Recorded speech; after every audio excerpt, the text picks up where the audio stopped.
Bom, vamos falar sobre contribuições especiais. Para a gente falar sobre contribuições especiais, a gente precisa primeiro ler o artigo 149 da Constituição, que eu vou ler para vocês. Compete exclusivamente à União instituir contribuições sociais de intervenção no domínio econômico, de interesse das categorias profissionais ou econômicas, ou instituídos ou instrumentos de sua atuação nas respectivas áreas. Tem mais um que foi inserido pela emenda constitucional que eu vou falar mais para frente. E o que a gente já tira dessa leitura? Que são subdivididos em quatro as contribuições especiais. Primeiro, contribuições sociais. Segundo, contribuições de intervenção no domínio econômico, que são as CID. Terceiro, contribuições de interesse na categoria profissional. E quarto, que foi inserido por último, contribuições do custeio de serviços de iluminação pública, COSIP. A instituição delas, dessas quatro subdivisões, eu vou explicar uma por vez para ficar mais didático. A primeira, a contribuição social, ela tem competência privativa da União. Só a União pode instituí-la. O que seria contribuições sociais?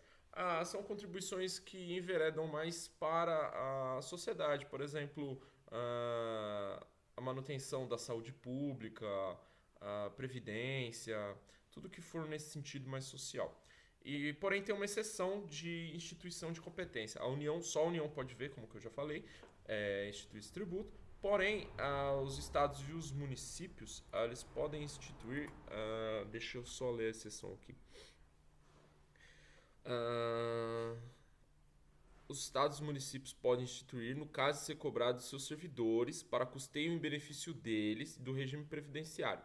Porém, essa alíquota não pode ser inferior a contribuições dos servidores titulares da União, os servidores federais, né?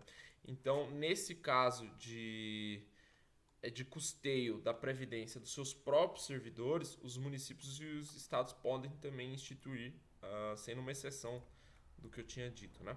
A contribuição de intervenção no domínio econômico é tudo que também já envereda mais para a economia, né? Somente a União nesse caso, não tem detalhe nenhum para se dizer. A contribuição de interesse das categorias profissionais seria a União também competente, mas ela delega nesse caso, né?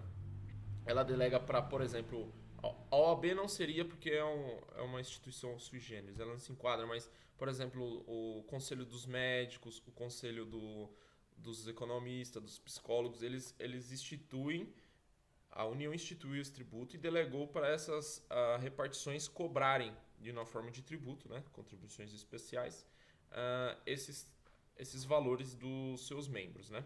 E por último, a contribuição para custeio do serviço de iluminação pública, que é a COSIP, que antigamente era cobrado por taxa, mas por não poder ser específico e divisível, que pressupõe uma taxa, acabaram colocando mais para essa contribuição especial.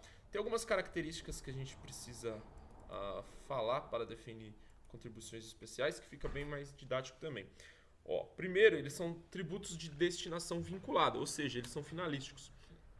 Os recursos dos seus tributos se vinculam a determinado órgão, a fundo ou despesa. Então,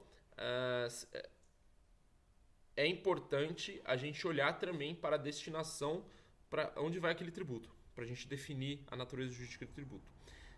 São tributos parafiscais, assim como eu já disse, né, que são instituídos por uma pessoa política e podem ser arrecadados ou fiscalizados por outras personalidades jurídicas. Por exemplo, a União institui e delega para um município cobrar, fiscalizar, ou delega para, por exemplo, o Conselho de Medicina fiscalizar aquele tributo, mas quem instituiu foi uma pessoa política, né? Isso é um tributo parafiscal. E ele é como eu já disse lá, um tributo de competência privativa. Apenas a União pode substituí-lo, exceto com aquelas exceções que eu disse dos municípios e dos estados poderem instituir, caso queiram cobrar dos seus servidores para custeio do benefício deles mesmos, né, do regime previdenciário.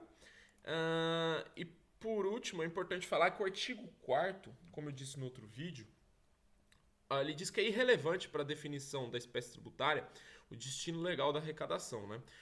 Porém, para a definição da natureza jurídica da contribuição, essa regra não se. Contribuição especial, essa regra não vai se aplicar. Ou seja, é importante a gente olhar também para a destinação desse tributo, em conjunto com o fato gerador. Se a gente olhar só para o fato gerador, a gente por vezes vai se confundir com algum tipo de imposto. e a gente vai ficar preso naquela definição do fato gerador e não vai conseguir atribuir uma natureza jurídica daquele tributo. A gente não vai conseguir saber se é um imposto ou uma contribuição especial.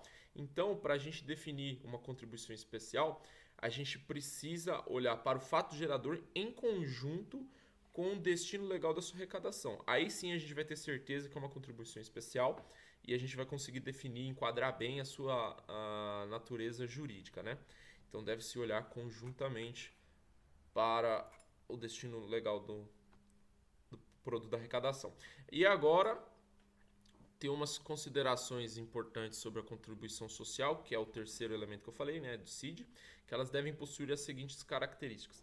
Elas não podem incidir sobre receita decorrente de exportação. Elas vão incidir também sobre a importação de produtos estrangeiros ou serviços. Poderão ter as suas alíquotas ad valorem ou específicas. O que seria isso? Ad valorem é baseado no valor. X reais tributa tanto, 500 reais tributa tanto. Ou específico, uma impressora tributa tanto, duas impressoras tributam tanto, certo? Ela deve ser instituída por lei complementar, devem ser não cumulativas, não podem ter base de cálculo ou fato gerador próprio de outras contribuições já existentes. E só isso, agora falar sobre umas coisinhas sobre contribuição de iluminação pública. Ela que eu já disse que foi incluída pela emenda constitucional 39, né? Porque antigamente era tratada como taxa. Ela precisa ter a competência para sua instituição restrita aos municípios do DF, então a competência privativa deles. A arrecadação do tributo é vinculada ao custeio do serviço da iluminação pública, ou seja, finalístico à iluminação. E é facultado que a cobrança desse tributo seja feita na fatura de consumo de energia elétrica, como já foi decidido, pode ser feito dessa forma. Então, é só isso que eu tenho para falar. Obrigado.